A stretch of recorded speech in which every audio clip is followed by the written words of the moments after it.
Thousands of Iranians gather at the tomb of Ayatollah Khomeini, chanting "Death to Israel" as they mark 40 years since the Islamic Revolution, the 1979 uprising toppling Shah Mohammad Reza Pahlavi, and installed the hardline Shiite clerics to power. Trey Yingst is live in our Middle East Bureau with more. Trey. Arthel, as tensions rise between the United States and Iran, the country marked the 40th anniversary of the Iranian Revolution. While some citizens did gather at the tomb of the Ayatollah Khomeini, Iranian military officials unveiled a new surface-to-surface cruise missile to mark the occasion. According to the Iranian defense minister, the missile test was successful and the rocket traveled 840 miles before hitting its target. The minister adding in remarks on state television that the missile can be prepared in a short amount of time and can fly at a low altitude. The test comes as U.S. Secretary of State Mike Pompeo condemned the Iranian regime in December for testing a medium-range ballistic missile in violation of the UN Security Council resolution meant to stop missile tests from Iran. There is growing international concern from the United States and its allies, such as Israel, about increasing Iranian influence in the Middle East. Israeli Prime Minister Benjamin Netanyahu had a firm message for the Iranians when speaking today in Jerusalem. I have a clear message to the tyrants in Tehran.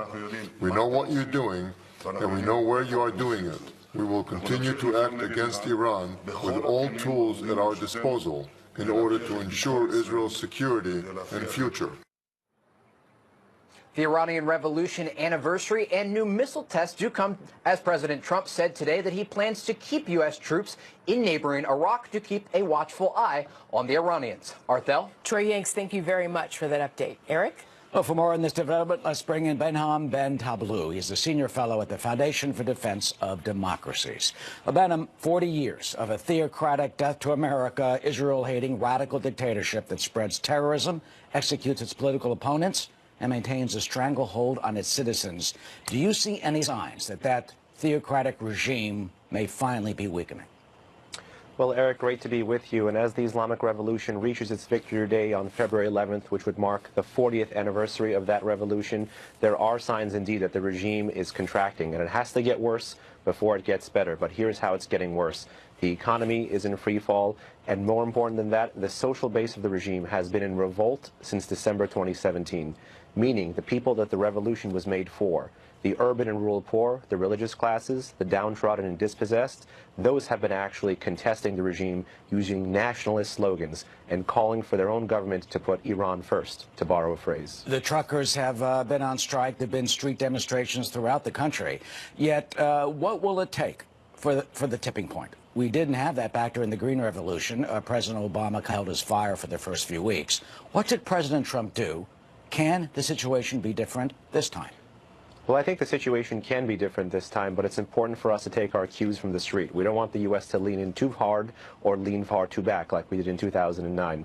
I think should events develop naturally, that's when the U.S. should vocally and stand with the Iranian people, make sure they have access to communications technology so they can continue protesting, continue organizing, and make sure sanctions pressure is put on the regime. You know, the people in Iran are reprimanding their own government for the ridiculously ideological foreign policy that they are enacting across the region, and no one is feeling it more than the Iranian people. So now is the time to point out the hypocrisy that is going on in Tehran. Look, we see what's happening in Venezuela. I mean, the apparent success there that has really put that country in the spotlight against Maduro.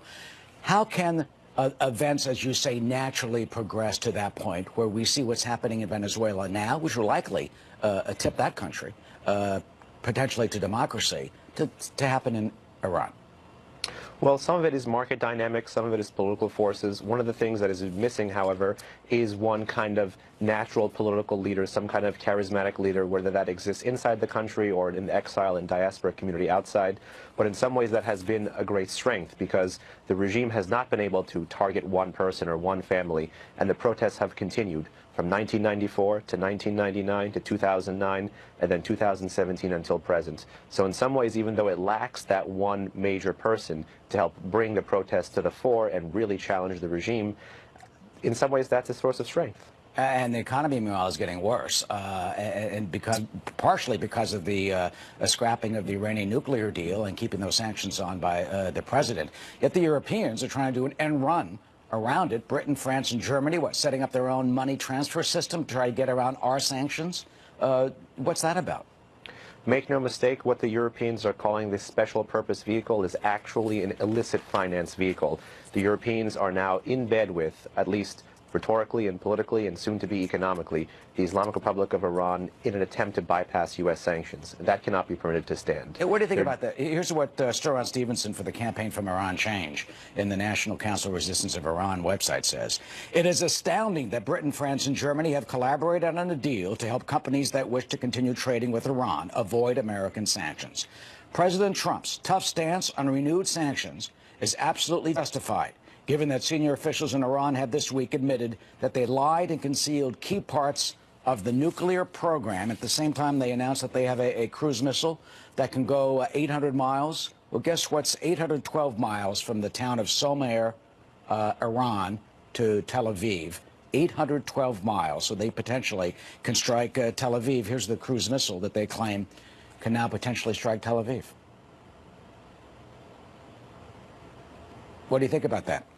So that cruise missile is actually called the Hoveza, and it's a remaking of another land attack cruise missile called the Sumar, which Iran actually illicitly procured from the Ukrainians and is a version of the KH-55. It's actually nuclear capable and adds to Iran's growing cruise missile arsenal, which needs to be included in any kind of future deal that attempts to address and roll back the country's defensive capabilities.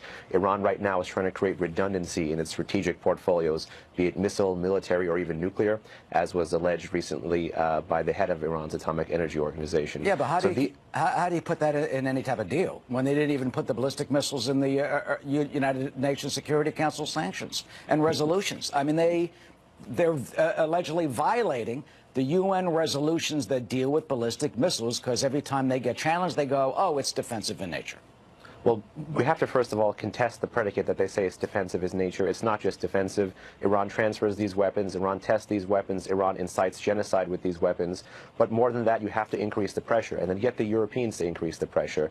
The Iranians came to the table before under maximum pressure. They can come to the table again.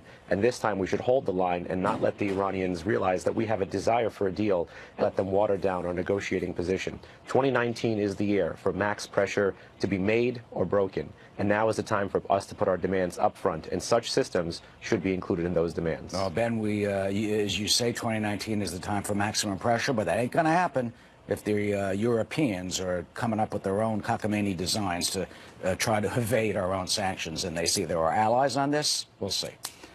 Thank you, Ben, for joining us My today pleasure. with your insight, of course. Thank you.